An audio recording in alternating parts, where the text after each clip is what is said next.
আছে, দুই দিকে টান দিয়ে নিয়েছে, গেরো দিয়ে দেয়, বুঝায় যেটা হলো ফুটবল খেলার মাঠ আর এইটা হলো সেন্টার। কি বলেন ঠিক কিনা? এই আনসার বিডিবির সদস্য দুইজন পুলিশ নিয়ে যেই মহিলারা এরকম ল্যাংটা হয়ে অর্ধলঙ্গ হয়ে বেরো হবে, রিক্সা থেকে নামায়া ওই আলকাতরা দিয়ে 10 ইঞ্চি বেরাজ দিয়া একটু শূন্য স্থানটা যদি পূরণ করি দেয়, আর এই খবরটা যদি মিডিয়ায় দেওয়া হয়, টিভিতে দেওয়া হয়, ইউটিউবে দেওয়া হয়, ফেসবুকে দেওয়া হয়, বলেন তো 24 ঘন্টার ভিতরে গোটা দেশে পর্দা কায়েম হবে কিনা? আর ওয়াজ করা লাগবে কি? লাগবে, ওয়াজ করা লাগবে। এই যে জুলাই 24-এর আন্দোলনে যে আবু সাইদ মুক্তরা জীবন দিয়ে এই বাংলাদেশ জালিম মুক্ত করেছে, ফ্যাসিস্ট মুক্ত করেছে, আজকে গোটা দেশে তাফসীর মাহফিল করার জন্য কোন সেন্টু নেতার কাছে দরখাস্ত নিয়ে যাওয়া লাগে নাকি? হায় রে হা, এর আগে একটা মাহফিল করার জন্য ডিসি অফিসের দরখাস্ত দাও, ইউনো অফিসের কপি দাও, ওসি সাহেব দাও, ইউনিয়ন আওয়ামী লীগের নেতাক দাও, ওয়ার্ডের মেম্বারক দাও, মদারু গাঁজারু জুয়ারু নেশারু তারাই ছিল মাহফিলের অতিথি। কথা বলেন ঠিক কিনা? মাঝে মাঝে এমন লোক পাশে বসে থাকতো, হায় রে, পাশে তাকায় দেখি এই যে ভুড়ি আর এই যে মোস্ত নয়, মনে হয় বিয়ের 11 ধানের গোস। এমন নেতা ছিল, মোষের মধ্যে উকুন হয়, টের পাওয়া যায়। কি বলেন ঠিক? এরাই ছিল তাফসীর মাহফিলের অতিথি। এটা মুখটা ঘুরেও যায় না, ঘুরেইলেই ধকাত্রই গন্ধ নাকের ভেতর আইছে। কি বলেন ঠিক? ভাইরা আমার, আজকে তারা নাই, পর্দা কায়েম হওয়ার জন্য একটা ভাষণেই যথেষ্ট। আজকে গোটা দেশে খুন, রাহাজানি, চিন্তাই চলছে কি চলে না? এ ভাইরা আমার, কিয়ামত পর্যন্ত ওয়াজ করা হয়, ওয়াজ দিয়া কোনোদিন পর্দা কায়েম হবে না, ওয়াজ দিয়া ধর্ষণ বন্ধ হবে না, ওয়াজ দিয়া চুরি বন্ধ হবে না।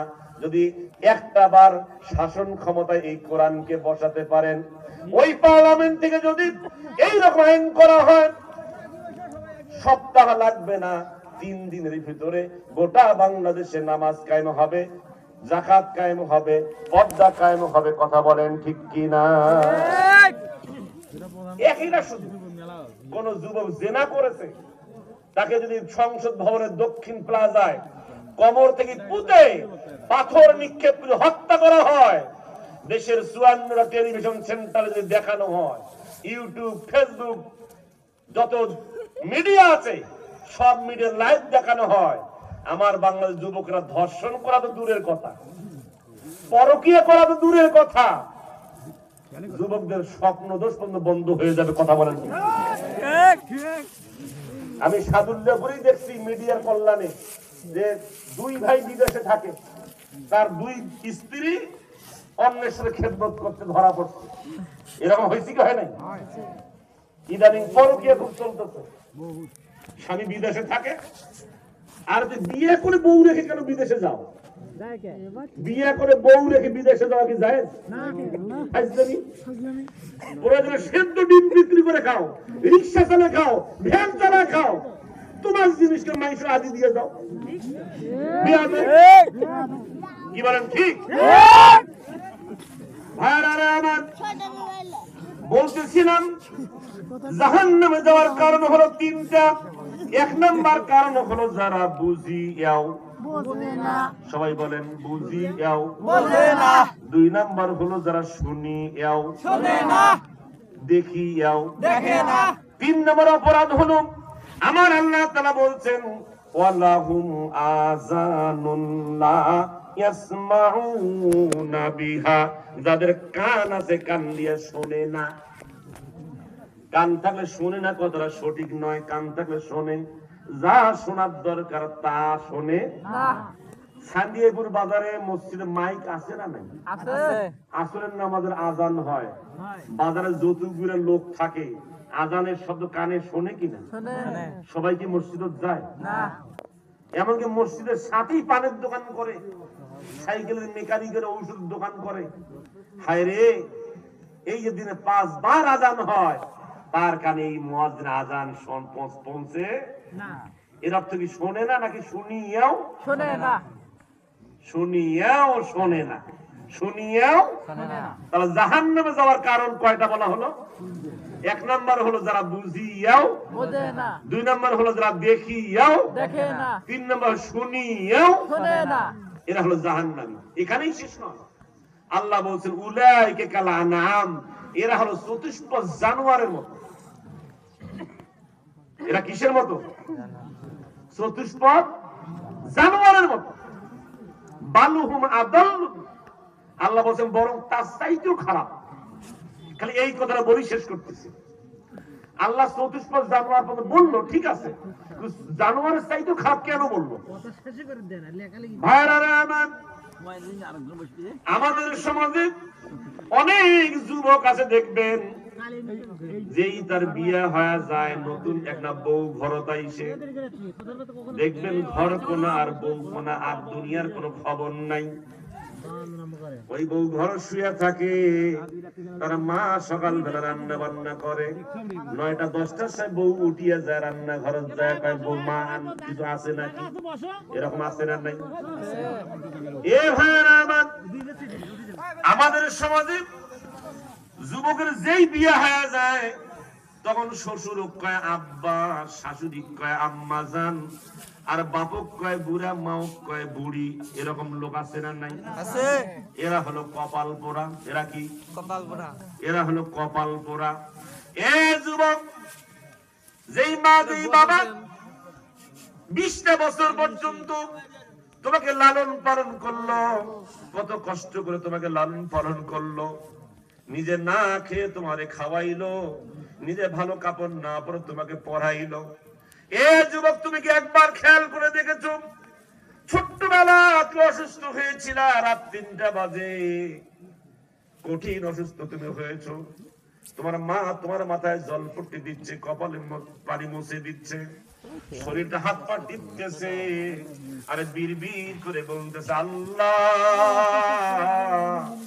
আমার সোনা মানিককে কেন তুমি রোগ দাও রে আল্লাহ, আল্লাহ আমার সন্তানটাকে তুমি ভালো করে দাও, জুমার দিনে আমি 3 জন মিসকিন খাওয়াবো আর 3টা নফল রোজা করব। মায়ের দু চোখ দিয়ে দর দর করে পানি পড়ে, কথা বলেন ঠিক কিনা? ওইদিকে বাবা রাত 3টার সময় বাঘের ভয় করে নাই, সিংহের ভয় করে নাই, সাপের ভয় করে নাই, রাত 3টার সময় ওই দোলা বাড়ি দিয়ে ডাক্তারের বাড়িতে গিয়া ডাক্তারকে ডেকে নিয়ে তোমার চিকিৎসা করেছে।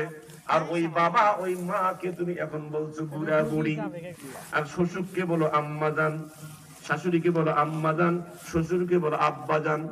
এ গোপাল বড় যুবক, একবার কি ভেবে দেখেছো, তুমি যে মাথার চুল কাটার টাকাটা পাইতাম, পায়ের নখ কাটার ব্লেডটা কিনতা, তোমার মাথার চুল থেকে পায়ের নখ কাটা পর্যন্ত গোটা শরীরে যত টাকা পয়সা লাগতো, এই বাপ মায় যোগাইতো, কথা বলেন ঠিক কিনা?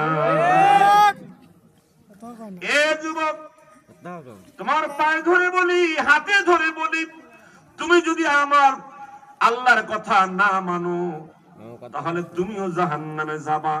কোরআন শরীফের সূরা আল মায়েদা আয়াত নাম্বার হলো 10, আল্লাহ রাব্বুল আলামিন কি সুন্দর করে বলে দিয়েছেন, আল্লাহ রাব্বুল আলামিন কি সুন্দর করে বলে দিয়েছেন, যারা আল্লাহর অবাধ্য হয়, ওয়াল্লাযীনা কাফারু, আল্লাহ তাআলা বলছেন সূরা আল মায়েদা আয়াত নাম্বার হলো 10,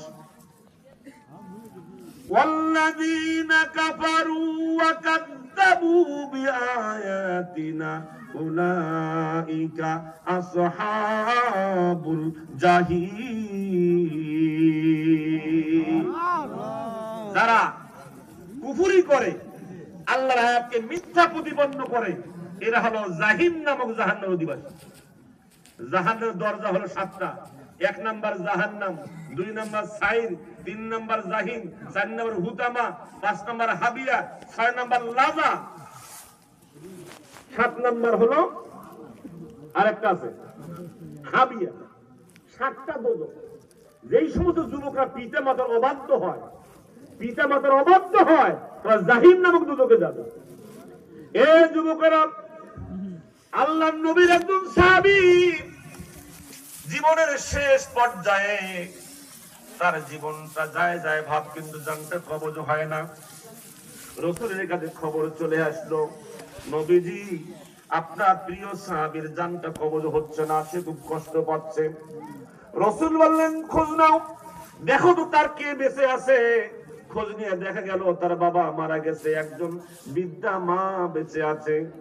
রাসূল বললেন সাহাবীরা রে, ওই মহিলা কি আমার আসতে পারবে? বলল না, এত বিরুদ্ধ আসতে পারবে না। রাসূল সাহাবীদেরকে নিয়ে সেই সাহাবীর বাড়িতে চলে গেলেন, তার মাকে ডাকলেন, বললেন মা, আপনার সন্তানের জানটা কবজ হচ্ছে না, আপনি কোন কারণে কি আপনার সন্তানের প্রতি অসন্তুষ্ট? এবার বৃদ্ধা মহিলা দুই চোখের পানি অঝর নয়নে ছেড়ে দিলেন, বলছেন নবীজি, সন্তান মায়ের কাছে বাবার অনেক ভুল করে, সব ভুল আমি ক্ষমা করে দিয়েছি, কিন্তু একদিনের একটা অপরাধ আমি ক্ষমা করতে পারছি না। বলতে কি সেই অপরাধ? বললাম কয়েকদিনের না খাওয়া। আমার সন্তান রাতের বেলা বাজার করে নিয়ে এসেছে, স্ত্রীকে ডেকেছে, রান্না করেছে, আমি আমার ঘর থেকে সব কিছু শুনতে পাচ্ছি। আমার মনে হলো রান্না হলে হয়তো আমার সন্তানটা আমাকে ডাকবে, একসাথে হয়তো বসে খাবে। ও আল্লাহর নবী, রান্না হয়ে গেল, আমি কান খাড়া করে আছি, আমার সন্তানটা আমাকে ডাকলো না। স্ত্রী সন্তান নিয়ে খেয়ে ঘুমানো, আমি মা সারা রাত ছটফট করে কাটালাম, কোনো খাবার আমাকে দিল না। ও নবী, আমি সব ভুলে গেছি গো, কিন্তু ওই দিনের কথা কেন যেন আমার মন থেকে দূর হয় না, মন থেকে ভুলতে পারি না। রাসূল বললেন সাহাবারা রে, তোমরা একটু কাঠ সংগ্রহ করো, আগুন জ্বালাও, ওই সাহাবীকে আগুনের মধ্যে পুড়িয়ে হত্যা করো। ভাইরা আমার, রাসূল যখন ইবনেত দিলেন, এবার মা কি জিনিস, মা দৌড়ে গিয়া রাসূলের পা জড়ায় ধরলেন, বললেন নবীজি, আমার চোখের সামনে আমার সন্তানকে পুড়িয়ে মারবেন, এই মা হয়ে সেটা সহ্য করতে পারবো না, আমি আমার সন্তানকে মাফ করে দিলাম। সাথে সাথে আল্লাহর নবীর সাহাবী কলেমা পড়ে তার শাহাদাত নসিব হয়ে গেল, তার জানটা কবজ হয়ে গেল। এ ভাইরা আমার, পিতা মাতার সম্মান যদি না করো, পিতা মাতার সেবা যদি না করো, তোমার কোন ইবাদত, তোমার কোন বন্দেগী আল্লাহর দরবারে কবুল হবে না। আমার কথা নয়, আল্লাহ রাব্বুল আলামিন কোরআনুল কারীমের 15 নম্বর পারা সূরা বনী ইসরাঈলের 23 নম্বর আয়াতে সেই করে সুন্দর করে বলেছেন, ওয়াকাদা রাব্বুকা আল্লা তা'বুদু ইল্লা ইয়াহু ওয়া বিল ওয়ালিদাইনি ইহসানা ইম্মা ইয়াবলুগান্না ইনদাকাল কিবারা আহাদুহুমা আও কিলাহুমা ফালা তাকুল লাহুমা উফফিন ওয়ালা তানহারহুমা ওয়া কুল লাহুমা কাওলান কারীমা। আল্লাহ তাআলা বলছেন, তোমার রব তোমাকে নির্দেশ দিয়েছেন, খবরদার আল্লাহ ছাড়া কারো গোলামি করতে পারবে না, আর তোমার পিতা মাতা সে উত্তম আচরণ করবে। বিশেষ করে তোমার পিতা মাতা যখন বৃদ্ধ অবস্থায় তোমার কাছে উপনীত হয়, তাদের দুইজন অথবা একজন, ফালা তাকুল্লাহুমা উফফিন, খবরদার তুমি তাদের সাথে, ওই পিতা মাতার সাথে রাগান্বিত হয়ে কথা বলো না, ধমক দিও না, ঝিকনি দিও না, মেজাজ গরম দেখাইও না।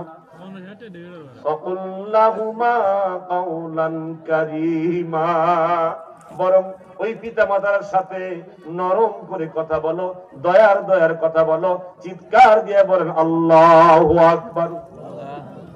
আর আমরা কি করি?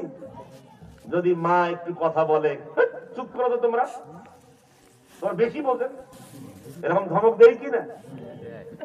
এ যুবকেরা,